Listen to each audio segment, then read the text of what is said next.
श्रीगुरुभ्यो नमः।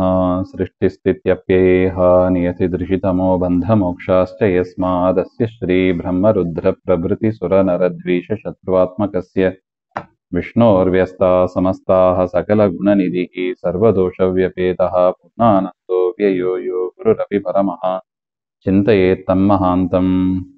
जन्माद्यस्य यतोऽन्वयादितरतश्चार्थेष्वभिज्ञस्वराट् तेने ब्रह्महृदाय आदिकवये मुह्यन्ति यं सूरयः तेजो वारिमृदां यथा विनिमयो यत्र त्रिसर्गो मृषा धाम्ना स्वेन सदा निरस्तकुहकं सत्यं परं धीमहि। नारायणं नमस्कृत्य नरं चैव नरोत्तमं देवीं सरस्वतीं व्यासं ततो जयमुदीरयेत्। कृष्णाय वासुदेवाय हरये परमात्मने प्रणतक्लेशनाशाय गोविंदाय नमो नमः। ಶ್ರೀಮದ್ಭಾಗವತ ದ್ವಿತೀಯ ಸ್ಕಂದ ಪ್ರಥಮೋಧ್ಯಾಯದಲ್ಲಿ ಮೊದಲನೇ ಶ್ಲೋಕ. ಶ್ರೀಶುಕೋವಾಚ ವರೀಯಾನ್ ಏಷತೆ ಪ್ರಶ್ನಃ ಕೃತೋ ಲೋಕಹಿತಂ ನೃಪ ಆತ್ಮವಿತ್ ಸಮ್ಮತಃ ಪುಂಸಾಂ ಶ್ರೋತವ್ಯಾದಿಷು ಯಃ ಪರಃ. ಪರೀಕ್ಷಿತ ರಾಜ ಅವನು ಹಿಂದಿನ ಅಧ್ಯಾಯದ ಕೊನೆಯಲ್ಲಿ ಮಾಡಿದ ಪ್ರಶ್ನೆ, ಸಾಮಾನ್ಯ ಮನುಷ್ಯರು ಸದಾ ಯಾವ ಕ್ರಿಯೆಯನ್ನ ಮಾಡಬೇಕು, ಏನು ಕೆಲಸ ಮಾಡಬೇಕು, ಏನು ಕೆಲಸ ಮಾಡಿದರೆ ಕೃಷ್ಣನ ಅನುಗ್ರಹ ಆಗ್ತದೆ, ಮತ್ತು ವಿಶೇಷವಾಗಿ ಮರಣಕಾಲದಲ್ಲಿ ಏನ್ ಮಾಡಬೇಕು, ಮರಣ ಸಮೀಪದಲ್ಲಿ ಇರುವಾಗ ಏನ್ ಮಾಡಬೇಕು, ಹಾಗೆ ಅಂತ ಪ್ರಶ್ನೆ ಮಾಡಿದ್ರು. ಆ ಪ್ರಶ್ನೆಯನ್ನ ಶುಕಾಚಾರ್ಯರು ಹೊಗಳ್ತಾ ಇದ್ದಾರೆ. ವರೀಯಾನ್ ಏಷತೆ ಪ್ರಶ್ನೆ, ನಿನ್ನ ಪ್ರಶ್ನೆ ಶ್ರೇಷ್ಠವಾದದ್ದು, ಲೋಕಹಿತಕ್ಕಾಗಿ ನೀನು ಮಾಡಿರ್ವಿ. ಶ್ರೋತವ್ಯಾದಿಷು ಯಹ ಪರಹ, ಯಾವುದು ಕೇಳಬೇಕಾದ್ದು ಹಾಗೆ ಅಂತ. ಅದಕ್ಕೆ ಉತ್ತರ ಕೊಡ್ತಾ ಇದ್ದಾರೆ. ಶ್ರೋತವ್ಯಾನೀಹ ರಾಜೇಂದ್ರ ನೃಣಾಂ ಸಂತಿ ಸಹಸ್ರಶಃ ಅಪಶ್ಯತಾಂ ಆತ್ಮತತ್ವಂ ಗೃಹೇಶು ಗೃಹಮೇದಿನಾಂ.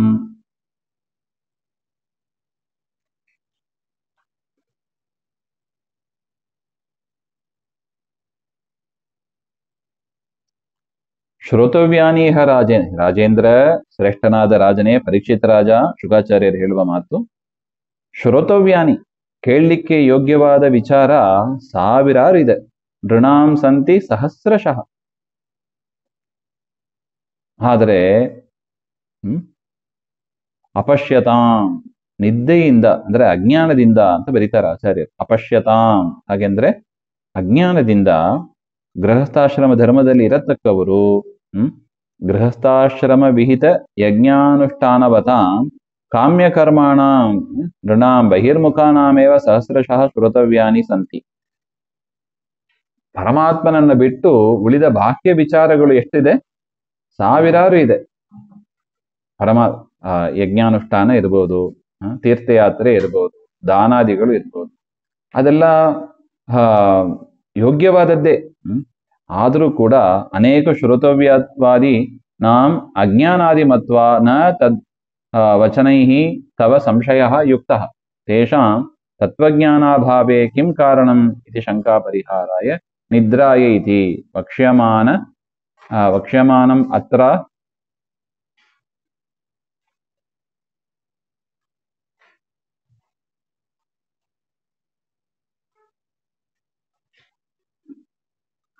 ವಕ್ಷ್ಯಮಾನಂ ಅತ್ರ ಅನುಪ್ಯ ಸಂದೇಯಂ ಇತ್ಯಾಹ ಅಪಶ್ಯತಾಂ ನಿದ್ರಯ ಇತಿ. ತಥಾ ಚ ಅತ್ರ ನಿದ್ರಾ ಶಬ್ದ ಅವಿದ್ಯಾ ಪರ ಪರ್ಯಾಯ ಬಂಧಕ ಪ್ರಕೃತಿ ಪರಹ ಇತಿ. ಸಾವಿರಾರು ಇದೆ, ಅದರ ಜನ ಯಾಕೆ ಮಾಡ್ತಾ ಇಲ್ಲ ಹಾಗೆಂದ್ರೆ ನಿದ್ರೆ ಮಾಡ್ತಾ ಇದ್ದಾರೆ.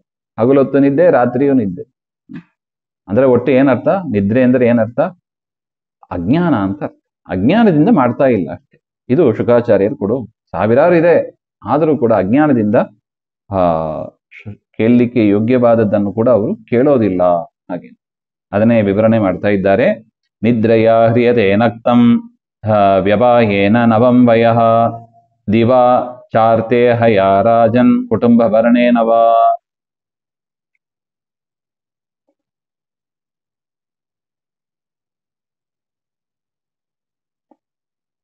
ನಿದ್ರೆಯ ಹ್ರಿಯತೆ ನಕ್ತಂ. ನಕ್ತಂ ಅಂದ್ರೆ ರಾತ್ರಿ ಹೊತ್ತು. ಹಗಲು ರಾತ್ರಿ ಹೆಂಗ್ ಕಳೆದೋಗ್ತದೆ? ಮತ್ತೆ ಜ್ಞಾನವನ್ನು ಸಂಪಾದನೆ ಮಾಡದೆ ಹಗಲೊತ್ತು ನಿದ್ರೆ ಮಾಡಿ ಕಳೆದೋಗ್ತದೆ. ವ್ಯವಾಯೇನ ನಯಂ ವಯ, ಇನ್ನು ಯೌವನದಲ್ಲಿ ಇರುವಾಗ ಸ್ತ್ರೀ ಸಂಭೋಗೇನ ಆಯುಷ್ಯ ವ್ಯಯ ಆಗ್ತದೆ. ಯೌವನ ಇರುವಾಗ ಸ್ತ್ರೀ ಸಂಭೋಗದಿಂದ ಆಯುಷ್ಯ ನಾಶ ಆಗ್ತದೆ. ದಿವಾಚ ಅರ್ಥೇಹಯ, ಇನ್ನು ಹಗಲೊತ್ತು ದುಡ್ಡು ಸಂಪಾದನೆಯಲ್ಲಿ ಹೊಟ್ಟೋಗ್ತದೆ. ಹಗಲೊತ್ತು ದುಡ್ಡು ಸಂಪಾದನೆಯಲ್ಲಿ ಹೊಟ್ಟೋಗ್ತದೆ, ರಾತ್ರಿ ನಿದ್ರೆಯಲ್ಲಿ ಹೊಟ್ಟೋಗ್ತದೆ. ಕುಟುಂಬ ಭರಣೇನವ, ಇನ್ನು ಕುಟುಂಬದ ರಕ್ಷಣೆ, ಇಷ್ಟಲ್ಲೇ ಅವನು ಕಾಲ ಕಳೆದು ಅವನು ಮುಪ್ಪನ್ನು ಹೊಂದಿ ಮರಣವನ್ನು ಹೊಂದುತ್ತಾನೆ. ಇದು ಮನುಷ್ಯರ ದುಸ್ಥಿತಿ. ಹಿಂಗಾಗಬಾರ್ದು ಅಂತ.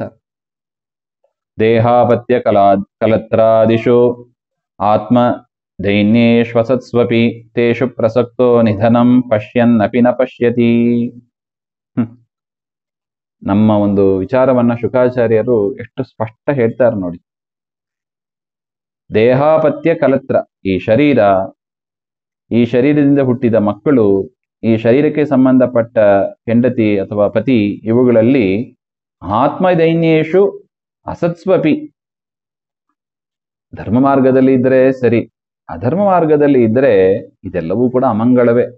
ಶರೀರ, ಹೆಂಡತಿ, ಮಕ್ಕಳು, ಮ್ಯಾರಿಡ್ ಲೈಫ್ ಅಂತ ಏನು ಹೇಳ್ತೀವಿ ನೋಡಿ, ಅದು ಧರ್ಮ ಮಾರ್ಗದಲ್ಲಿ ನಡೆದರೆ, ವೇದದಲ್ಲಿ ಹೇಳಿದ ಪ್ರಕಾರ ನಡೆದರೆ, ಶಾಸ್ತ್ರದಲ್ಲಿ ಹೇಳಿದ ಪ್ರಕಾರ ನಡೆದರೆ ಸರಿ, ಚೆನ್ನಾಗಿರ್ತದೆ. ಆದ್ರೆ ಹಂಗ ಆಗೋದಿಲ್ಲ ನೋಡಿ, ಕಲಿಯುಗದಲ್ಲಿ ಕಷ್ಟ ಇದೆ. ಅದರಿಂದ ಮನೆಗಳಲ್ಲಿ ಶರೀರದಲ್ಲಿ ಅಮಂಗಳವೇ ತುಂಬಿದೆ. ತೇಷು ಪ್ರಸಕ್ತ ನಿಧನಂ ಪಶ್ಯನ್ನಪಿ ನ ಪಶ್ಯತಿ. ಅವನಿಗೆ ಗೊತ್ತಿದೆ ನಾನು ಒಂದಿನ ಸಾಯ್ಲಿಕ್ಕಿದ್ದೀನಿ ಅಂತ ಗೊತ್ತಿದೆ. ಅಲ್ಲ, ಹೆಂಗ್ ಗೊತ್ತಿದೆ? ಅವರ ಮನೆಯಲ್ಲಿ ಹಿರಿಯರು ನೋಡಿ, ಒಂದಲ್ಲ ಒಂದಿನ ಎಲ್ಲರ ಮನೆಯಲ್ಲೂ ಓದವರೇ ಇರ್ತಾರೆ. ಎಲ್ಲರ ಮನೆಯಲ್ಲಂತೂ ಶ್ರಾದ್ದ ಅಂತೂ ನಡೀತದ. ಶ್ರಾದ್ದ ನಡೀತದೆ ಅಂದ್ರೆ ಏನರ್ಥ? ಯಾರೋ ಹಿರಿಯರು ಹೋಗಿದ್ದಾರೆ ಅಂತಾನೆ ಅರ್ಥ. ಅದರಿಂದ ಗೊತ್ತಿದೆ ಈ ಶರೀರ ಮರಣವನ್ನು ಹೊಂದಲಿಕ್ಕಿದೆ, ಮನೆಯಲ್ಲಿ ಶ್ರಾದ್ದಾದಿಗಳನ್ನ ನಡೀತಾ ಇದೆ, ಗೊತ್ತಿದೆ. ಅದರಿಂದ ಈ ಶರೀರಕ್ಕೂ ಕೂಡ, ನಮ್ಮ ಶರೀರಕ್ಕೂ ಕೂಡ ಮರಣ ಬಂದೇ ಬರುತ್ತದೆ. ಹಾಗೆಂತ ಗೊತ್ತಿದ್ರೂ ಕೂಡ ನ ಪಶ್ಯತಿ, ಅನುಸಂಧಾನಕ್ಕೆ ತಂದುಕೊಳ್ಳೋದಿಲ್ಲ. ಎಷ್ಟು ಚಂದ ಉದಾಹರಣೆ ಕೊಡ್ತಾರೆ ನೋಡಿ ಶುಕಾಚಾರ್ಯರು. ಸ್ವಪಿತ್ರಾದಿ ದೃಷ್ಟಾಂತೇನ ಪಶ್ಯನ್ನಪಿ ಜಾನನ್ನಪಿ ನ ಪಶ್ಯತಿ ನ ಅನುಸಂಧತೆ. ಹಾಗೆ ತಸ್ಮಾತ್ ಭಾರತ ಸರ್ವಾತ್ಮ ಭಗವಾನ್ ಹರಿರೀಶ್ವರ ಶ್ರೋತವ್ಯ ಕೀರ್ತಿತವ್ಯಶ್ಚ ಸ್ಮರ್ತವ್ಯಶ್ಚ ಇಚ್ಛತಾ ಭಯಂ. ಅದರಿಂದ ಯಾರಿಗೆ ಅಪರೋಕ್ಷ ಜ್ಞಾನವನ್ನ ಪಡೆಯಬೇಕು ಅಂತ ಇಚ್ಛೆ ಇರುತ್ತದೆ, ಅವನೇನ್ ಮಾಡಬೇಕು? ಭಾರತ, ಪರೀಕ್ಷಿತ ರಾಜನೇ, ಭರತ ವಂಶದಲ್ಲಿ ಹುಟ್ಟಿದವನೇ.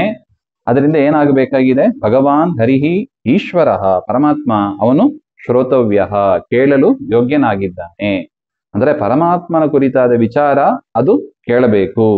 ಕೀರ್ತಿತವ್ಯ, ಭಗವಂತನ ಕುರಿತಾದ ಲೀಲೆಗಳು ಅದು ಬಾಯಿಂದ ಹೇಳಬೇಕು. ಅದನ್ನು ಬಿಟ್ಟು ಬೇರೆ ಮನೆಯ ವಿಚಾರ, ಲೌಕಿಕ ವಿಚಾರ ಅದು ಹೇಳೋದಕ್ಕೆ ಬಾಯಿ ಇಲ್ಲ. ಕಿವಿ ಇರೋದು ದೇವರ ಕತೆ ಕೇಳೋದಕ್ಕೆ ಅಷ್ಟೇ ಕಿವಿ. ಮನೆಯ ವಿಚಾರ, ಅವ್ರು ಹೇಗೆ, ಇವ್ರು ಹೇಗೆ, ಪಕ್ಕದ ಮನೆಯವ್ರು ಹೇಗೆ, ಅದನ್ನ ಕೇಳೋದಕ್ಕೆ ಕಿವಿ ಇಲ್ಲ. ಅವರನ್ನ ಕುರಿತು ಹೇಳೋದಕ್ಕೆ ಬಾಯಿ ಇಲ್ಲ. ಪರಮಾತ್ಮನ ಕುರಿತಾಗಿ ಕೇಳೋದಕ್ಕೆ ಕಿವಿ, ಪರಮಾತ್ಮನ ಕುರಿತು ಹೇಳೋದಕ್ಕೆ ಬಾಯಿ. ಶ್ರೋತವ್ಯ ಕೀರ್ತಿತವ್ಯ ಸ್ಮರ್ತವ್ಯ, ಮನಸ್ಸಿನಿಂದಲೂ ಕೂಡ ಪರಮಾತ್ಮನನ್ನ ಬಿಟ್ಟು ಬೇರೆಯವರಿಗೆ ಅವಕಾಶ ಕೊಡಬೇಡಿ, ತೆಗೆದು ಹೊರಗಾಕ್ರಿ ಅಂತ. ಮನಸ್ಸಿಂದ ತೆಗೆದು ಹೊರಗಾಕ್ರಿ ಅಂದ್ರೆ ಏನರ್ಥ? ಬೇರೆಯವರಿಗೆ ಅವಕಾಶ ಕೊಡಬಾರ್ದು ಅಂದ್ರೆ ಮನೆಯಲ್ಲಿ ಸೇರಿಸಬಾರ್ದು ಅಂತ ಅರ್ಥ ಇಲ್ಲ. ಮನೆ ಒಳಗೆ ಇರಬೇಕು, ಎಲ್ಲರ ಜೊತೆಗೆ ಇರಬೇಕು. ಆದರೆ ಅಲ್ಲಿರುವ ಪರಮಾತ್ಮನನ್ನ ಮಾತ್ರ ನಾವು ತೆಗೆದುಕೊಳ್ಬೇಕಷ್ಟೆ. ಪರಮಾತ್ಮನ ವಿಚಾರ ಮಾತ್ರ ಮಾಡಬೇಕು. ಮಹಾಭಾರತ ಭೀಮಸೇನ ದೇವರು ತೋರಿಸಿಕೊಟ್ರು ನೋಡಿ. ಪರಮಾತ್ಮನನ್ನ ಮರೆತು ಕೆಲಸ ಮಾಡಿದ್ರೆ ಜನ ಬೈಯೋರು ಉಂಟು, ಜನ ಹೊಗಳೋರು ಉಂಟು, ಎರಡು ರೀತಿಯಾದ ಜನರು ಸಿಗ್ತಾರೆ. ಆದರೆ ಪರಮಾತ್ಮನನ್ನ ಚಿಂತನೆ ಮಾಡಿ ಪರಮಾತ್ಮನ ಪ್ರೀತಿಗಾಗಿ ನಾವು ಮಾಡಿಬಿಟ್ರೆ ಆಗ ಜನ ಬೈದರು ಅಷ್ಟೇ, ಬಿಟ್ರು ಅಷ್ಟೇ. ಮನೇಲಿದ್ದ ಜನರೇ ಬೈತಾರೆ, ಹೊಗಳ್ತಾರೆ, ಬೇರೆ ವಿಚಾರ. ಅದರಿಂದ ನಮ್ಮ ಟಾರ್ಗೆಟ್ ಯಾರಿರ್ಬೇಕು? ಪರಮಾತ್ಮನೇ ಆಗಿರ್ಬೇಕು. ಅದರಿಂದ ಮನಸ್ಸಿನಲ್ಲಿ ದೇವರಿಗೆ ಜಾಗ, ದೇವರು ಬಿಟ್ಟು ಇನ್ನೊಬ್ಬರಿಗೆ ನೋ ಎಂಟ್ರಿ ಬೋರ್ಡ್ ಹಾಕೊಂಡಿರ್ಬೇಕು. ನೋ ಎಂಟ್ರಿ ಬೋರ್ಡ್ ಹಾಕಿರ್ತಾರೆ ನೋಡಿ ರೋಡಲ್ಲಿ, ಅದೇ ತರ ನೋ ಎಂಟ್ರಿ ಬೋರ್ಡ್ ಹಾಕೊಂಡು ನಿಂತಿರ್ಬೇಕು. ಪರಮಾತ್ಮನನ್ನು ಬಿಟ್ಟು ಪರಮಾತ್ಮನ ಕತೆ ಕೇಳ್ತಾರಾ, ಪರಮಾತ್ಮನ ವಿಚಾರ ಮಾತಾಡ್ತಾರಾ, ಮನಸ್ಸಿನಲ್ಲಿ ಪ್ರವೇಶ. ಅದಕ್ಕೆ ಫಸ್ಟ್ ಚೆಕ್ ಮಾಡ್ಬೇಕು. ಟೋಲ್ ಗೇಟ್ ಅಂತ ಹೇಳ್ತಾರೆ ನೋಡಿ, ಟೋಲ್ ಗೇಟ್ ತರ ಚೆಕ್ ಮಾಡ್ಬೇಕು. ವಾಚ್ಮ್ಯಾನ್ ಕೆಲಸ ಮಾಡ್ಬೇಕು ನಾವೆಲ್ಲ. ಯಾರನ್ನು ಬಿಡಬೇಕು, ಯಾರನ್ನು ಬಿಡಬಾರ್ದು, ಸ್ಪಷ್ಟ ಇರಬೇಕು ಅಂತಾರ ಶುಕಾಚಾರ್ಯ. ತಸ್ಮಾತ್ ಭಾರತ ಸರ್ವಾತ್ಮ ಭಗವಾನ್ ಹರಿರೀಶ್ವರ ಶ್ರೋತವ್ಯ ಕೀರ್ತಿತವ್ಯ ಸ್ಮರ್ತವ್ಯಶ್ಚ ಇಚ್ಛತಾ ಭಯ. ಯಾರು ಇದನ್ನ ಮಾಡಬೇಕು? ಯಾರಿಗೆ ಪರಮಾತ್ಮನನ್ನ ಕಾಣಬೇಕು ಅಂತ ಅಪೇಕ್ಷೆ ಇದೆ, ಅವ್ರು ಇದನ್ನ ಮಾಡ್ಲಿ. ನೋಡಿ, ಇದು ಅಧಿಕಾರಿ. ನನಗೆ ದೇವರು ನೋಡ್ಬೇಕು ಅಂತಾನೆ ಇಚ್ಛೆ ಇಲ್ಲ, ಆಯ್ತು ಬಿಡಿ, ನೀ ಏನಾದ್ರು ಮಾಡ್ಕೊಂಡು ಹೋಗು. ಆದರೆ ನನಗೆ ದೇವರನ್ನ ಕಾಣಬೇಕು ಅಂತ ಇಚ್ಛೆ ಇದೆ, ಮೋಕ್ಷವನ್ನ ಪಡೀಬೇಕು ಅಂತ ಇಚ್ಛೆ ಇದೆ, ಹಾಗೆ ಅಂತ ಅನಿಸಿದವರು ಅವರಿಗೆ ಈ ಇನ್ಸ್ಟ್ರಕ್ಷನ್ಸ್ ಅನ್ನ ಹೇಳ್ತಾರೆ. ನೋ ಎಂಟ್ರಿ ಬೋರ್ಡ್ ಹಾಕೊಂಡಿರ್ಬೇಕು. ದೇವರನ್ನು ಬಿಟ್ಟು ಬೇರೆ ವಿಚಾರ ನೋಡಬಾರ್ದು, ದೇವರನ್ನು ಬಿಟ್ಟು ಬೇರೆ ವಿಚಾರ ಕೇಳಬಾರ್ದು, ದೇವರ ಬಿಟ್ಟು ಬೇರೆ ವಿಚಾರ ಮನಸ್ಸಿಗೆ ತಂದ್ಕೋಬಾರ್ದು. ಬೇರೆಯವ್ರ ಜಗತ್ತು ಏನೇ ಆಗಲಿ, ಏನೇ ಇದ್ರೂ ಕೂಡ ಅವೆಲ್ಲ ಅನಿತ್ಯ, ಅಶಾಶ್ವತ, ಒಂದಿನ ಬಿಟ್ಟು ಹೋಗತಕ್ಕದ್ದೇ, ಅದು ದುಃಖದಾಯಕವೇ. ನೀವು ಯಾವ್ದನ್ನ ಹಚ್ಕೋತಾರೋ ಅದು ದುಃಖದಾಯಕವೇ. ಅದರಿಂದ ಇದು ಗೊತ್ತಿದೆ, ಇದು ಗೊತ್ತಿದ್ದು ಮತ್ತೆ ಅದ್ರ ಮೇಲೆ ಯಾಕೆ ಅಟ್ಯಾಚ್ಮೆಂಟ್ ಬೆಳೆಸ್ಕೋತೀವಿ? ದಡ್ಡತನ ಅಲ್ಲವೇ? ಜ್ಞಾನಿಗಳು ಆ ರೀತಿಯಾಗಿ ಮಾಡೋದಿಲ್ಲ. ಜ್ಞಾನಿಗಳು ಬಿಟ್ಟು ಬಿಡ್ತಾರೆ. ಪರಿಸ್ಥಿತಿ ಗೊತ್ತಿಲ್ಲ ಅಂದ್ರೆ ಹೌದು ರಿಪೇರಿ ಮಾಡ್ಬೇಕು, ಆದ್ರೆ ಪರಿಸ್ಥಿತಿ ಗೊತ್ತಿದೆ. ಆ ಪದಾರ್ಥಗಳ, ಲೌಕಿಕ ಪದಾರ್ಥಗಳ, ಮನೆಯಲ್ಲಿ ಇರತಕ್ಕವರ ಹಣೆ ಬಾರ ನಮಗೆ ಗೊತ್ತಿದೆ. ಗೊತ್ತಿದ್ದ ಮೇಲೆ ಅವ್ರನ್ನಲ್ಲಿ ಅಟ್ಯಾಚ್ಮೆಂಟ್ ಮಾಡಿಕೊಂಡು, ಅವ್ರನ್ನ ಮನಸ್ಸಲ್ಲಿ ತಂದುಕೊಂಡು, ಅವ್ರ ಹಂಗೆ ಹೇಳಿದ್ರು ಹೀಗೆ ಹೇಳಿದ್ರು ತರಬೇಡಿ ಅಂತಾರೆ. ನೋ ಎಂಟ್ರಿ ಬೋರ್ಡ್ ಹಾಕೊಳ್ಳಿ. ನಮ್ಮ ಗುರಿ ಏನು? ಪರಮಾತ್ಮನೇ. ಪರಮಾತ್ಮನ ಕುರಿತಾಗಿ ವಿಚಾರವನ್ನೇ ನಾವು ಮಾಡ್ಲಿಕ್ಕೆ ಬಂದಿರೋದು ಭೂಮಿಗೆ. ಅವನೇ ನಮಗೆ ಶ್ರೇಯಸ್ಸು, ಅವನೇ ನಮಗೆ ಗತಿ. ಹರಿರೇವ ಪರಹ, ಹರಿರೇವ ಗುರುಹು, ಹರಿರೇವ ಜಗತ್, ಹರಿರೇವ ಪಿತೃ ಮಾತೃ ಗತಿ ಅಂತ ಆಚಾರ್ಯರು ಎಷ್ಟು ಚೆನ್ನಾಗಿ ನಮಗೆ ನಿರೂಪಣೆ ಮಾಡಿ ಕೊಟ್ಟಿದ್ದಾರೆ ನೋಡಿ ದ್ವಾದಶ ಸ್ತೋತ್ರದಲ್ಲಿ. ಆ ರೀತಿಯಾಗಿ ದೇವರಿಗಾಗಿ ನಾವು ಇಡಬೇಕೆ ಹೊರತು ಮನುಷ್ಯರನ್ನ ತರಬೇಡಿ ಅಂತ.